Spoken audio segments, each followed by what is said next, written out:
Wait for it. Wait for it. And... Ugh. Tell me that wasn't satisfying. I freaking love this build. Everybody's so stuck on Pestilence builds right now, and I'm not going to lie to you, they are the strongest thing in the game right now. But this Shaman build is another way to play. It's very fun, and could arguably be better than the Pestilence build for team play. So if you're curious about the Pestilence build, if you want a stronger solo option, I have a link for a video down in the description below. It's really going to make things easy for you. You're going to put up the best times you can in expeditions. But if you want to try something different, you want to work with Freeze and Toxic as a combination, a hybrid, this build is for you. Alright guys, now for the build, I am going Middle Tree Technomancer for the Tech Shaman.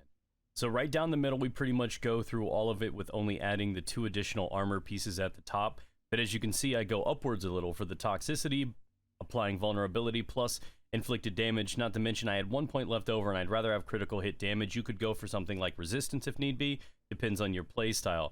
You're going to find a lot of cooldown for your gadgets, especially the cryo turret and of course cold snap. And you're going to go through building this any way you can. Of course, I'm amping up the vulnerability, so I also have exposing frost. So whenever they're frozen, we also add a vulnerability effect, and also it is enhanced by another 40%. I'm going to keep going through impacting what I can do to frozen targets, ultimately ending with overclock, where activating a gadget, so again, this is either the turret or cold snap, will give anomaly power and weapon damage by 40% for 10 seconds, as well as the 10 seconds upon losing health, you will receive a second chance to return to battlefield with 50% of your max health that can only activate once every 3 minutes. So this is a very sturdy build, and I'm going to show you exactly the skills that I couple with it. So I'm using the cryo turret. This is actually on a pretty solid cooldown, and with this entire build, I get to spam it, and it's actually quite aggressive. I've actually seen this thing dang near melt a boss on its own, and I was very impressed with what it's capable of. Of course, I build into doing a lot of additional damage to frozen targets too. It's wonderful. Cold snap is the most essential part of all of this build. It is used defensively in a lot of other builds. You use it offensively with this one.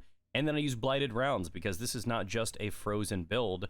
My weapon damage comes from blighted, so it's a hybrid between toxic and freeze.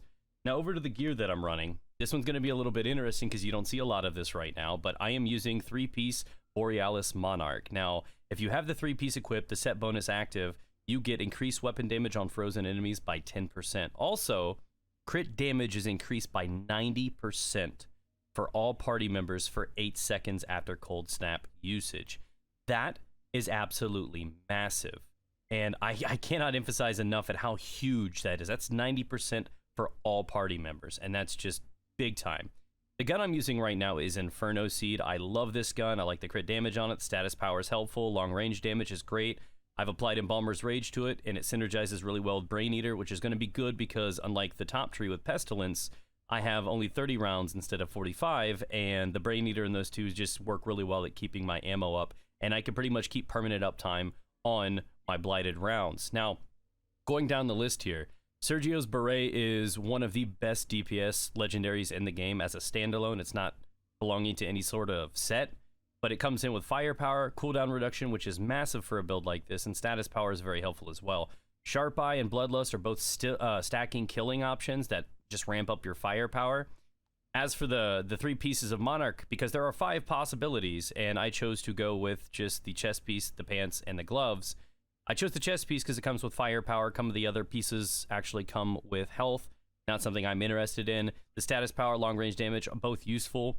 The Icicle Storm is great for ad clear. If you can initiate with a cold snap, not only do you get that 90% buff to crit damage, that will absolutely detonate entire piles of enemies because of that 252,000 damage in a 5-meter radius. Moving on over to the pants on the Borealis Monarch, we have firepower again, same rolls as the chest piece. I've opted into putting damage absorber on this one. Now this I think is actually a must-have. Damage absorber or any other very, very strong defensive ability is going to come in handy. You are going to be killed very easily with this build. There's not a lot of survivability. You're not putting the DPS out like you would on the Pestilence build, so sustaining and keeping high health is not as easy with how the Technomancer heals.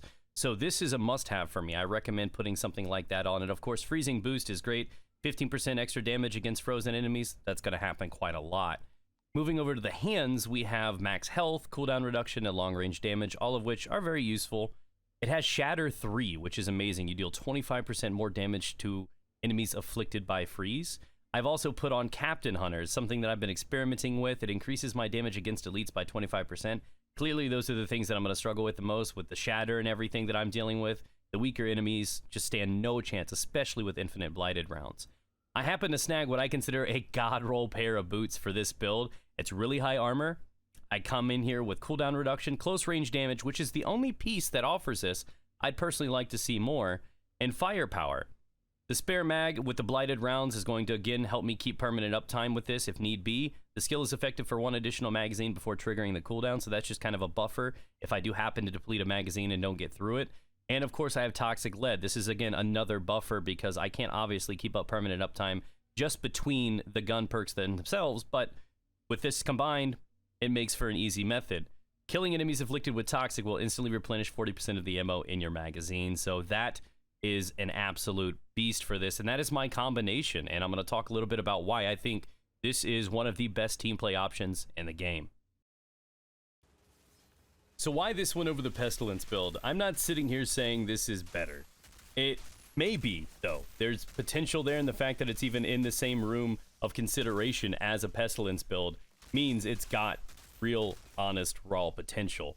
And the reason I love this build is because not only is it capable of soloing, just like the Pestilence build for the Technomancer, it is a little slower. It doesn't have the DPS it does, but what it does, for the sacrifice of that DPS, it offers crowd control, it offers better ad clear, and it offers that 90% critical hit damage buff, which is great for yourself, but goes even further with your teammates.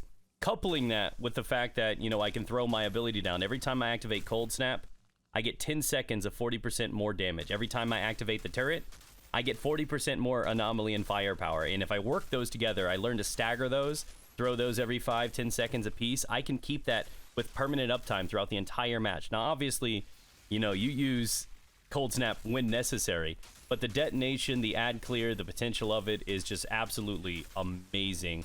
And I just love being able to have something different. Everybody's going with the same Pestilence build, so if you're wanting to try something different, give this a go. I'm not going to lie to you. I recommend you guys take a look at these. These are all just templates for you guys to build around. But I have gone out there. I have thoroughly tested and vetted this build. It is a very complicated build to put together. There's a lot of moving parts. For you to keep permanent uptime for Blighted, for example, you're going to need Toxic Lead or something to keep that ammo back and regenerating. The gun alone is not enough, but you can find ways, Perpetual Mobile, and keep that going depending on what you use. There's more flexibility. You can even go rifle with this if you want.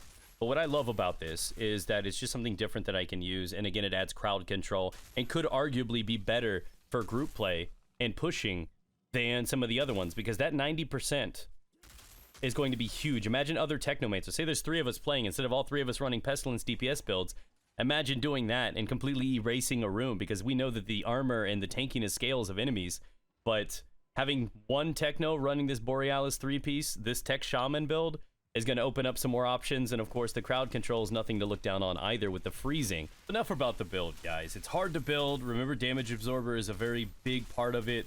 Get out there, put it together yourself, and see what it's capable of. Enjoy, ladies and gentlemen. Thank you again for the love and support. Subscribe if you're new here. We got a lot of other builds coming soon.